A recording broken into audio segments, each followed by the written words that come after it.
I'm about to show you in this video lecture on how you should build expressions, capture inputs, and display outputs correctly in C programming language. Hi everyone, Besa Ortuyo here from Caraga State University, and welcome to our second video on review lecture series in C programming language. Typecasting is used in programming to convert constants from one type to another.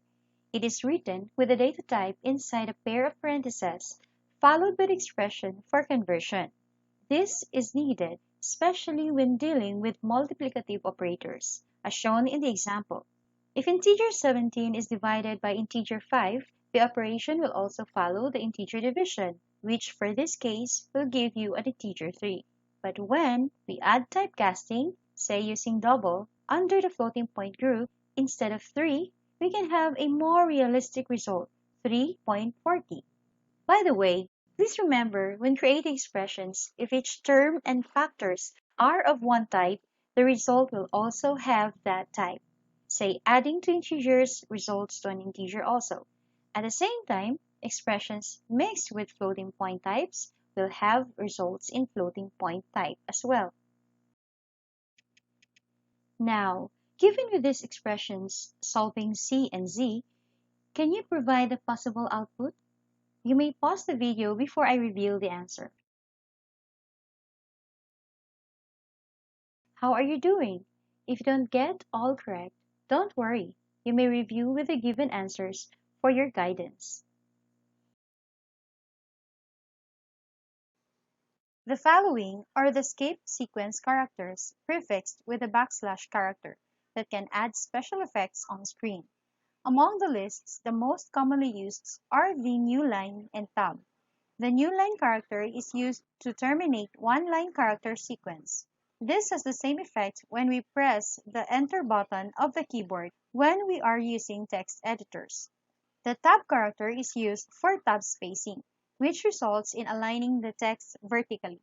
The alert character will produce a mid-frequency beep sound. If you wish to use the alert character, it would be fine for as long as it won't be that noisy.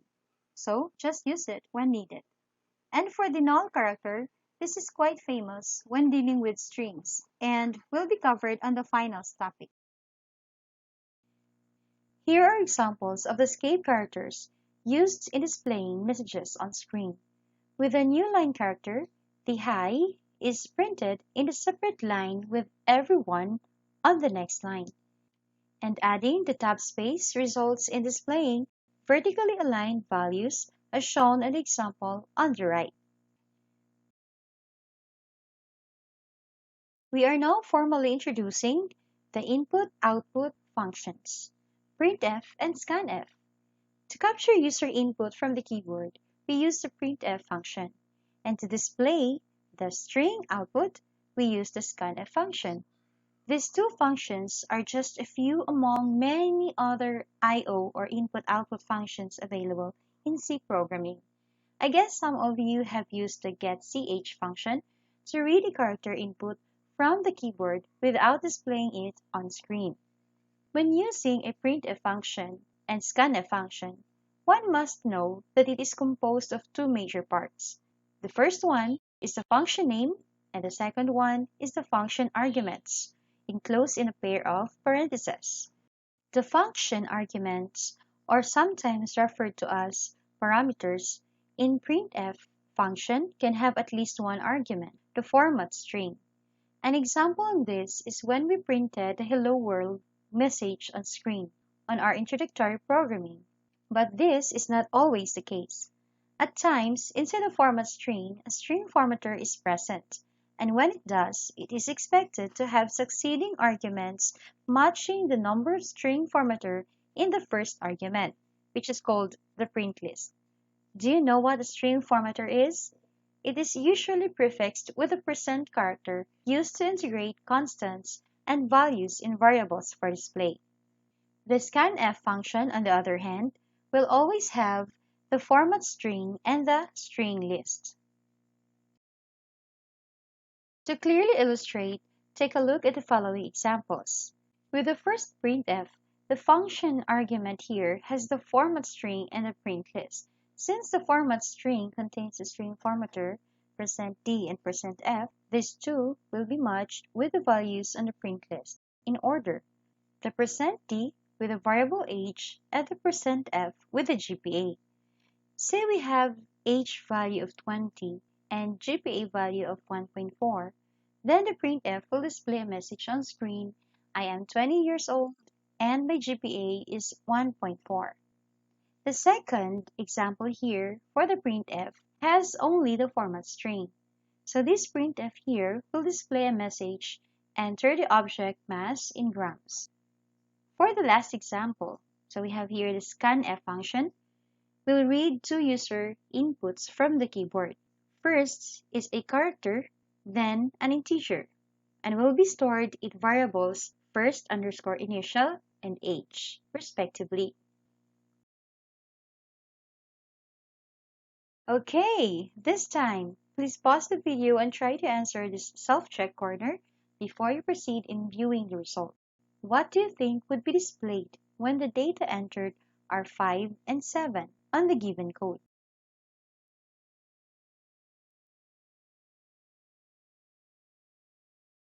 Did you get it right? Great! Now let's proceed with the second item on this self-check corner. What do you think would be displayed this time having the EXP value 11? Please pause the video before revealing the answer.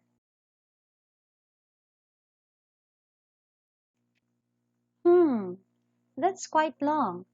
Did you get it right this time? Amazing! Now let's proceed with the last topic of the second video lecture. As briefly introduced a while ago, the string formatter, also known as a format specifier, displays constants or values on a screen using the % character. These format specifiers are commonly used in printf and scanf function, specifically inside a format string parameter.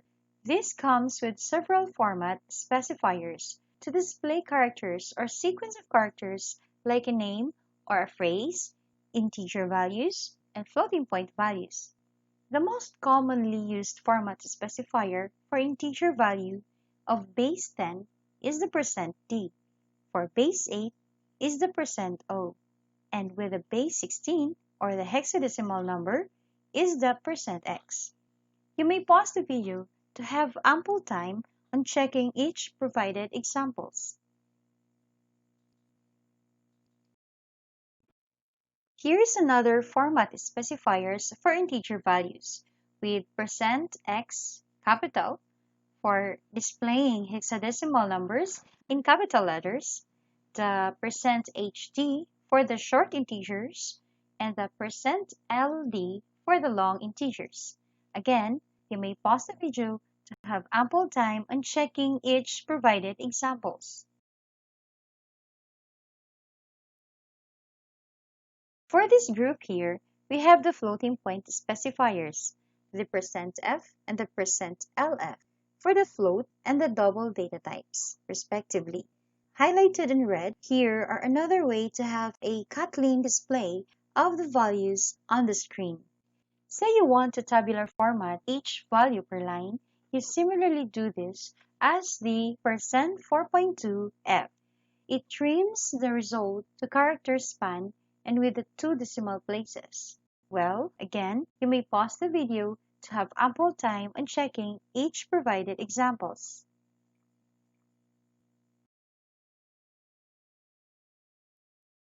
To illustrate it further, have this example printf statements and its corresponding outputs on the screen. Observe how the spaces and the number of decimal places each output display per format specifiers. You may pause the video to have more time on the illustration and play it later once done.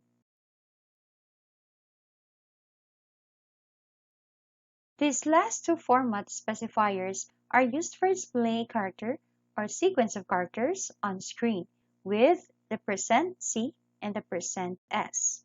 When using the %c, program code during execution time only reads the first character entered by the user. like H of high, on the given example.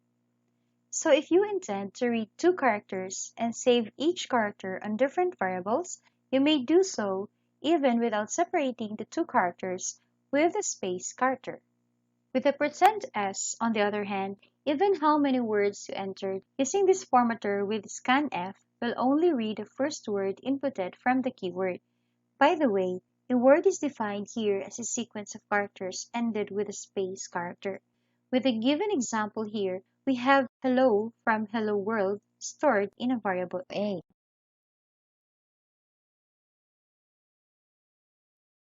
We have reached another self-check corner.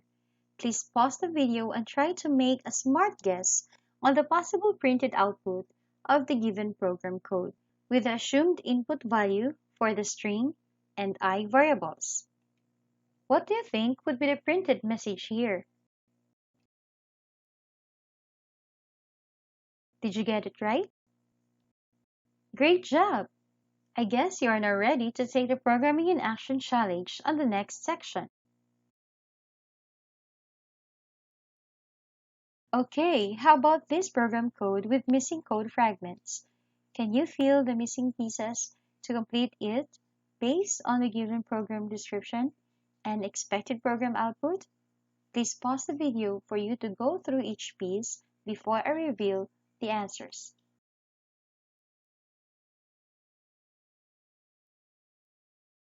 How are you doing? Did you get all correctly? Amazing! This is our last Programming in Action item. Please pause the video for you to go through each of the problem statement given. This is quite challenging because you have to create a program code for this program description. And when your code is available, try to evaluate your code for the input hour is equal to 2 and minute which is equal to 30.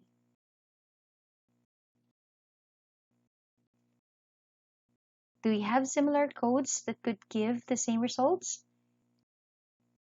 Great job!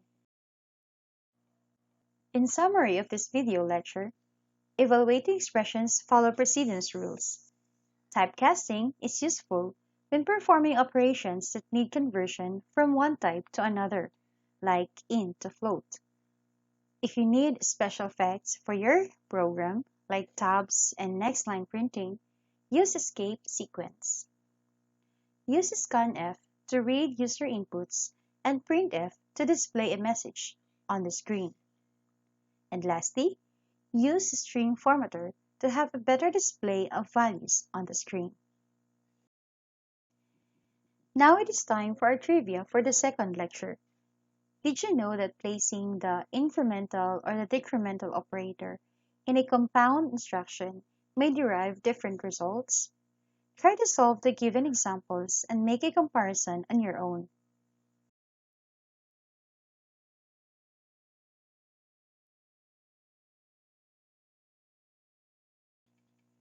That's all for now. I hope I could see you in our next lecture in this series. Please feel free to go through the reference list for more information and more exercises per topic discussed. Keep safe, everyone. Bye!